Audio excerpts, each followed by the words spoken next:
Abra sua Bíblia em Provérbios, no capítulo 21 e o versículo 31. Prepara-se o cavalo para o dia da batalha, mas o Senhor é que dá a vitória. Esse texto, ele nos mostra claramente que nós devemos nos preparar para as batalhas da vida, mas devemos ter a certeza que é Ele que nos dá a vitória. Quando olho para esse texto, eu percebo que nós não podemos ser negligentes quanto ao nosso papel de preparo. Nós devemos entender que tudo tem um propósito. Existe processo nas nossas vidas que nós simplesmente dizemos: Deus, eu acredito que é desnecessário. Por quê? Eu preciso passar por esta privação? Por que eu preciso passar por esse sofrimento? É no meio das tempestades da vida que o nosso coração é lapidado. É diante das limitações, das frustrações, que conhecemos cada dia mais a Deus. E quando eu olho para esse texto, eu vejo que existe uma ação divina no preparo. Porque ninguém vai colocar um nécio, um ignorante, para cuidar de uma empresa. Ninguém vai colocar um pastor que não conhece a palavra para pastorear uma igreja. Ninguém vai entregar a chave do seu carro para um motorista que não sabe dirigir, que não é habilitado. Eu lembro que quando eu tinha 17 anos, eu sempre, quando visitava minha avó, eu dizia: avó, deixa eu dirigir o carro. E ela dizia: você ainda não tem carta. No dia que você tiver carta, você vai ser o meu motorista. Eu só ando com quem é habilitado. A grande verdade é, irmãos, que nós que somos falhos, quando chega o momento de nós confiarmos a nossa vida nas mãos de alguém, queremos saber quais são as suas credenciais. Por esses dias eu acompanhei a minha mãe em alguns exames, em algumas consultas.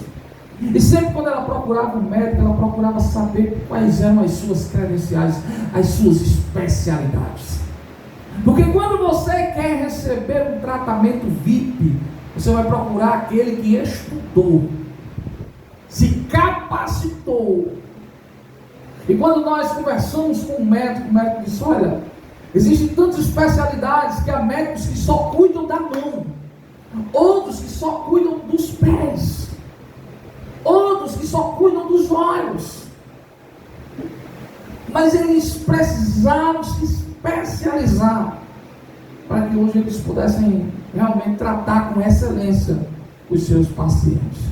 E o que eu vejo é que o texto nos diz que nós devemos estar preparados para as batalhas da vida.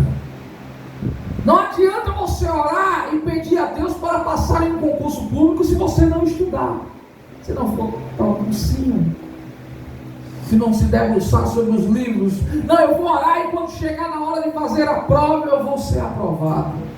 Mas você não preparou o cavalo para a guerra. Deus até poderia te dar a vitória, mas você não se preparou. Nós não podemos ser irresponsáveis de dizer: Deus, eu quero dirigir, mas eu acho que eu não preciso de habilitação, eu não preciso me submeter às leis dessa terra. E quantas pessoas estão andando de um lado para o outro, causando acidentes, devido à sua imprudência, sua falta de capacidade.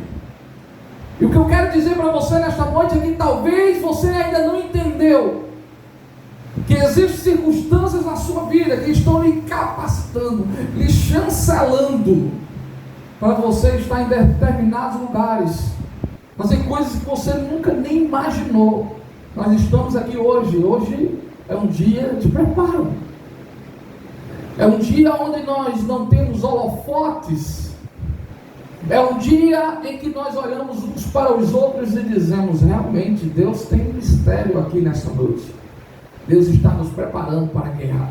Quando eu cheguei hoje aqui com a Janaína, ela olhou para a igreja e disse: como a igreja está bonita, como ela está linda. E isso significa, irmão, que nós preparamos o cavalo para a guerra. Nós fizemos a nossa parte. Nós preparamos este lugar e consagramos ele para adorar ao Senhor. Mas quem vai nos dar a vitória é Ele. Quem nos vai conceder uma colheita de almas é Ele. A nossa parte nós fizemos. Nos capacitamos. Buscamos deixar o lugar o mais confortável possível. Mas é Deus que vai nos surpreender com o crescimento, com a desenvoltura, com a propagação do Evangelho. É Deus. Minha mãe está buscando um tratamento e prestes, quem sabe, até fazer uma cirurgia. Mas eu sei que Deus pode usar as mãos dos médicos, os seus conhecimentos. Mas a vitória quem dá é o Senhor. No dia que a minha mãe estava entre a vida e a morte, levaram ela para o bloco cirúrgico. O médico chegou para mim e disse: do jeito que ela está, só Deus para fazer ela sair de lá viva. Porque é bem provável que ela não venha resistir à cirurgia. Ela não sobreviva. Se despeça da sua mãe, porque pode ser que quando ela sair de lá, ela saia para ser sepultada. Eu lembro como se fosse hoje. Ele contou para mim as suas limitações. Ele disse: eu estudei, eu me preparei, o cavalo estava preparado para a guerra, mas ele sabia que só uma intervenção de Deus poderia reverter o quadro na vida da minha mãe. Então eu quero dizer para você nesta noite, a nossa parte nós devemos fazer. Se precisa se fazer exames, nós fazemos. Se precisa tomar medicamentos, nós tomamos. Deus deu sabedoria ao homem para isso. Mas nós precisamos entender que é da mão do Senhor que vem a nossa cura. É da mão do Senhor que vem a nossa saúde. É da mão do Senhor que nós desfrutaremos de um tempo de paz e sossego. Quando eu olho para esse texto, eu me lembro do sábio Salomão. Um homem que travou muitas batalhas no campo das ideias. Nós sabemos que o reinado de Salomão é conhecido pela paz que ele proporcionou à terra naqueles dias.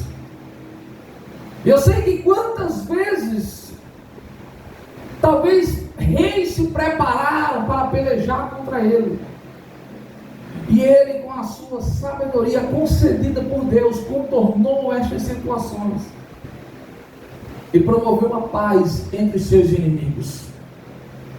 E eu vejo que, mediante esse texto, nós precisamos compreender que, se Deus quiser, a Bíblia diz que o homem que agrada a Ele, até os seus inimigos, tem paz com este homem.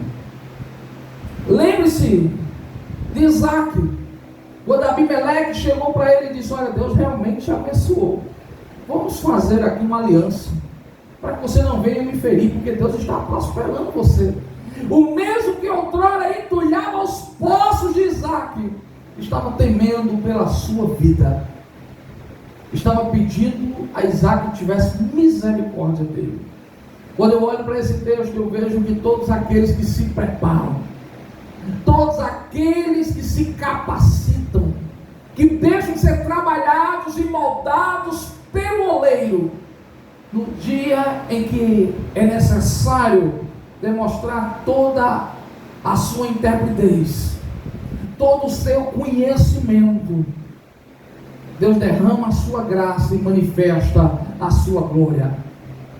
Se olharmos para Jefté, perceberemos que ele foi rejeitado pela sua família, expulso da sua casa, pois seus irmãos disseram: você não vai herdar conosco, você é filho de uma prostituta, e mandaram Jefté embora, até que eles enfrentaram um momento de crise, e foram até Jefté e disseram: venha e governe sobre nós. Porque Jefté, ao sair da casa do seu pai, a Bíblia diz que ele se uniu a homens vadios, isto é, aqueles homens que andavam errantes naquela época, salteadores, homens que viviam uma vida pervertida. Mas ele governou estes homens, ele liderou este bando, se fortaleceu e tornou-se um homem temido. Então, governar em meio à crise, irmão, nos capacita para determinadas circunstâncias. Quando aprendemos a ser fiel no pouco e temos desenvoltura no pouco, Deus nos colocará no muito. Eu não sei o que Deus está falando ao teu coração nesta noite. Eu não sei qual é o processo doloroso que você está enfrentando dia após dia. Eu não sei quais são as afrontas que você está sofrendo, mas eu quero dizer a você, mediante essa palavra, Deus está te ensinando a ser forte. Nem todo mal que vem sobre a tua vida vem para a morte, vem muitas vezes para você crescer, para você se desenvolver, para você avançar. Você entenda que essa tempestade está chancelando você, está te capacitando, está te dando intrepidez, temor ao Senhor. O cavalo prepara-se para a guerra, mas a vitória vem do Senhor. E a pergunta que eu lhe faço nessa noite: você tem preparado o seu cavalo para a guerra? Quais são os seus sonhos, os seus objetivos? O que é que você deseja no seu coração? Você tem feito a sua parte? Será que você tem feito com excelência aquilo que você pode fazer? E então confiado que o Senhor fará aquilo que está além das suas limitações? Faça o seu melhor, irmão. E espere em Deus, porque Deus cuidará do que você não pode cuidar. Eu lembro da história de dois agricultores que estavam orando incessantemente para que Deus mandasse chuva. Enquanto morava, o outro levantou-se e foi plantar. Deus respondeu com chuva. Aquele que orou e plantou viu crescendo, germinando as suas sementes e produzindo muitos frutos. Mas aquele que ficou só orando, quando a chuva veio, ele não tinha mais tempo para plantar e ele não tinha mais o que colher. Então eu entendo que muitas vezes, irmãos, nós precisamos orar, mas precisamos agir. Nós não podemos ficar na inércia, na zona de conforto, no comodismo. Eu louvo a Deus porque todos os sábados nós estamos ali na Praça do Chafariz anunciando as boas novas. Nas quinta-feiras ali no Boa Vista, na Praça Linear. Precisamos sair aos campos, precisamos fazer a nossa parte, propagar a palavra, anunciar as boas novas. Eu não sei quais são os seus objetivos pessoais, o que você deseja alcançar, mas faça o que estiver ao seu alcance. Muitas vezes nós estamos olhando para Deus e dizendo: Deus me ajuda, e Deus está dizendo: o que é que você tem na mão? Foi o que Deus disse para Moisés: toque nas águas e o mar vai se abrir. Muitas vezes a solução está na palma das suas mãos, e você está procrastinando, você está atribuindo a Deus a solução do seu problema, enquanto você pode resolver. Sempre quando eu começo a orar por algo, eu digo: Deus, o que é que precisa ser feito que eu ainda não fiz? Porque depois de eu fazer tudo o que eu devo fazer, então eu vou esperar o Senhor, confiantemente que no seu tempo, na sua hora, no momento certo, o Senhor vai fazer. Mas enquanto eu não fizer tudo o que eu devo fazer, eu não vou dar descanso aos meus olhos. Muitas vezes a minha esposa me vê levantando de meia-noite, passando a noite em claro, madrugada inteira em oração, em meditação. Ela diz: meu filho, você está com algum problema? Eu disse: não, estou preparando um cavalo para a guerra. Estou pedindo instrução a Deus para saber como é que eu vou agir, quais são os próximos passos que eu vou dar. Ela diz: meu filho, vá dormir. Eu digo: não posso, porque eu tenho que fazer a minha parte. Quando eu vou estar dormindo, qual é a instrução que eu vou receber de Deus? Eu preciso mergulhar, eu preciso orar até Deus ter dó de mim, até Ele ter misericórdia e me dar a direção. Porque Moisés subia no monte e passava 40 dias orando.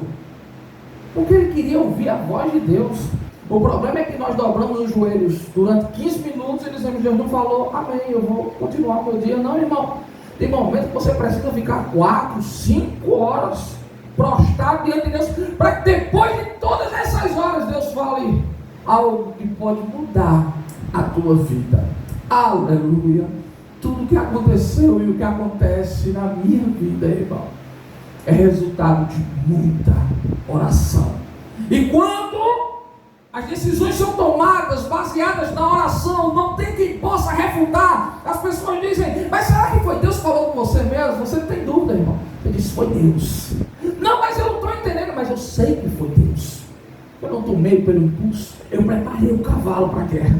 Eu discuti com ele, eu argumentei com ele, eu apresentei a minha causa para ele, o meu sofrimento, a minha dor para ele, e ele me deu essa solução. Antes de me mudar e vir morar em Tibiri, durante muitos e muitos dias eu orei ao Senhor. E não foram meses, mas sim anos de oração. Eu dizia: Deus, me dá a direção, para que eu venha sair no momento certo, na hora certa, da maneira correta. Eu não quero agir segundo o desejo do meu coração, mas eu quero fazer aquilo que está no centro da tua vontade. Porque, irmão, nós precisamos entender que quando nós estamos debaixo das mãos do Senhor, são as bênçãos que correm atrás de nós. Não somos nós que corremos atrás das bênçãos. E quando eu entendi isso, irmão, eu aprendi que eu preciso todos os dias consagrar os meus planos ao Senhor, porque sendo assim, todos eles serão bem-sucedidos. Durante 7 anos, irmão, nós realizamos inúmeros avanços missionários ali em João Pessoa. Andamos pelos becos e vielas daquela cidade. Distribuímos centenas, milhares de refeições, kits de higiene, roupas, colchões, cestas básicas. E as pessoas diziam: pastor, parece que o senhor é meio desequilibrado, meio desorientado. O que é que o senhor está fazendo? Eu dizia: eu não sei, mas Deus sabe, e foi Ele que deu a direção. Há poucos dias atrás, quando eu vinha conversando com a Janaína, ela disse assim: Diego, se porventura tudo que Deus te escolheu para fazer na tua vida foi o que você fez no Cristo, foi feito com excelência e foi feito o melhor para Deus, marcou a história na vida de cada um que foi abençoado, que foi alcançado por essa preciosa semente. Sabe, irmão, nós precisamos olhar para trás sem arrependimento, sem remorso, sem ressentimento, dizendo: eu fiz tudo o que eu poderia fazer. Eu tenho certeza que a minha avó, depois de criar 8 filhos, ela olha para trás e diz: eu fiz tudo que eu poderia fazer pelos meus 8 filhos. Eu ensinei eles o caminho que eles deveriam andar, para que eles não se desviassem deste caminho. Eu fiz a minha parte, eu preparei eles para a guerra. Agora só Deus pode converter os seus corações. Enquanto meu filho Diogo hoje cantava, o meu coração se alegrava, porque durante muitos dias e muitos anos eu venho preparando esse menino para a guerra. Mas só Deus pode converter o seu coração. Porque eu posso chegar aos seus ouvidos, mas a distância entre o ouvido e o coração é imensa. Só Deus, irmão, pode levar a palavra que entra no ouvido ao coração. Só Deus. Eu prego aos ouvidos, mas é o Espírito Santo que prega ao coração. Então, a nossa obrigação quando nós saímos à rua para pregar as boas novas é simplesmente lançar a semente. Quem converte é o Senhor. Nós preparamos o cavalo para a guerra, mas a vitória vem do Senhor. Nós nos preparamos, nós fazemos o nosso melhor, dá trabalho. Realmente, a gente leva bateria, equipamento de som, queremos levar cadeiras, queremos fazer o melhor para Deus, dá trabalho, irmão, mas é a nossa parte, para deixar as pessoas o mais confortável possível, para que elas escutem a palavra, se arrependam dos seus maus caminhos, clamem a Deus e Deus venha sarar a sua terra. Então a palavra para o teu coração nesta noite: faça a sua parte. Todos os dias o meu pai, ele sai de manhã para dirigir aquele ônibus. E ele é um bom motorista, elogiado por muitos dos seus companheiros de trabalho, pelo dono da empresa e tantos outros que ali estão. Mas muitas vezes, quando eu vejo meu pai levantando, ele dobra os seus joelhos e ele clama ao Senhor, porque ele sabe que mesmo tendo habilidade no volante, mesmo tendo muitos anos de experiência, se Deus não livrá-lo e guiar as suas mãos e lhe der uma direção defensiva, ele vai causar a morte de alguém. Ele vai colidir com algum carro, com algum imóvel, sabe, com alguma coisa, com um poste, sabe, é Deus que livra, é Deus que protege. Nós precisamos estar aptos a fazer aquilo que Deus nos confiou, mas precisamos entender que é Deus o X da questão, é Deus o ponto crucial para que tudo ocorra da melhor maneira possível. A Bíblia diz que quando Moisés tirou o povo do Egito e levou para a terra prometida, foi Deus que esteve com Moisés, e ele foi o fator crucial para que o povo chegasse ao destino desejado. Não foi Moisés, porque chegou um momento que Moisés foi sepultado por Deus, e Josué tomou o seu lugar e entrou na terra prometida com aquele povo. Então os planos de Deus não dependem de um homem, de uma mulher. Não, os planos de Deus, eles não dependem das circunstâncias, eles não dependem de um indivíduo. Deus, ele age como quer, na hora que ele quer, com quem quer, usa quem ele quer, da maneira que ele quer. Então eu quero concluir essa mensagem dizendo a você tão somente: eu não sei o que você deseja no seu coração, mas faça a sua parte. Se você quer ver alguma coisa mudando na sua vida, se você quer ver Deus mudando essa trajetória, essa marcha da morte, se você quer ver Deus interrompendo esse sepultamento, se você quer ver Deus revertendo o quadro na vida dos seus entes queridos, se você quer ver Deus agindo na sua vida, você precisa se colocar diante de Deus. Eu costumo dizer, irmão, ore, busque ao Senhor até Ele ter dó de você. Chore. Você sabe por que muitas vezes Deus não escuta as nossas orações? É porque elas não são banhadas com lágrimas. Não existe paixão. Nós não vivenciamos as experiências. Você sabe como nós oramos para Deus? Como nós falamos com Deus? Como são as nossas orações? Como orações repetidas. São palavras vazias, sem emoção, sem sentimento, sem profundidade. Mas, irmão, quando nós começamos a vivenciar o problema, quando nós lembramos dele, trazemos ele para o nosso coração e sentimos as dores, então Deus muda o quadro da nossa história. Hoje nós iremos fazer uma oração por essa igreja. Nós iremos clamar para que Deus nos dê uma grande colheita de almas. E para isso nós precisamos sentir a dor de todos aqueles que estão sofrendo aí fora, aqueles que agora estão em uma cama e não têm forças para levantar, aqueles que estão no leito de um hospital, entre a vida e a morte, aqueles que estão dentro de um presídio, aqueles que estão em situação de vulnerabilidade nas ruas da cidade. Nós iremos orar agora para que Deus visite-os, converta os seus corações,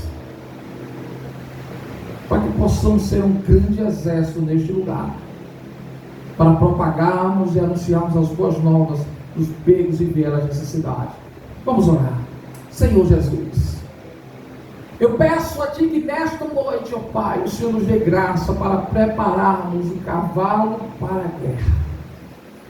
Senhor, Tu bem sabes quais são as intenções dos nossos corações. Precisamos fazer a nossa parte. Eu não sei o que ainda falta, Pai. Quais ainda são as necessidades, as lacunas que precisam ser preenchidas.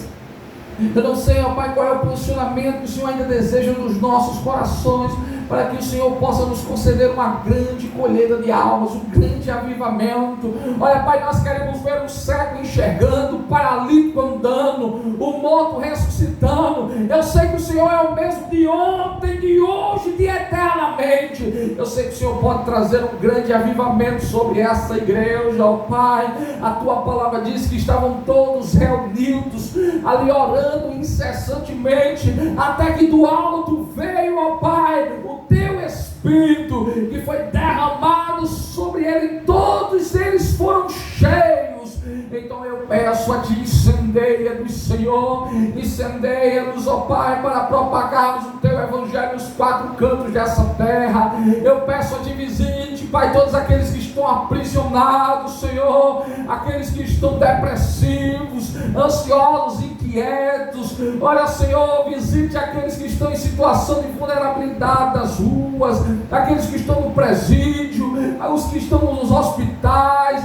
Eu peço a Ti, ó Pai, levante um poderoso exército, aquele que está leproso, ó Pai, cure para a glória do Teu santo nome, aquele que está caído, ponha de pé, aquele que está sem força, cansado, ó Pai, haja onde nós não podemos agir, nós podemos pregar aos ouvidos, olha, Senhor, mas só Tu podes converter os corações. Eu peço a Ti que aonde chegar esta mensagem, ó Pai, vidas sejam transformadas para a glória do Teu santo nome, ó Pai. Estamos lançando as redes, mas só o Senhor, Pai, para nos conceder uma maravilhosa pescaria. Seja conosco, ó Pai, use as nossas mãos, porque os campos estão brancos, prontos para a ceifa, e aqui estão os ceifeiros. Levante cada vez mais ceifeiros, ó Pai, para esta seara, em nome de Jesus. Amém. Você sai daqui com essa palavra, dizendo: eu estou fazendo a minha parte. Diga assim, bem forte, irmão. Diga: eu estou fazendo a minha parte. Deus vai fazer a dele, amém? A vitória vem do Senhor, a conversão vem do Senhor. Precisamos ter essa convicção que é Ele que vai fazer. Não somos nós que vamos fazer. Nós não fazemos a obra do Espírito Santo. Existem limitações no nosso agir. Agora, para Deus, agindo Ele, quem impedirá? Amém?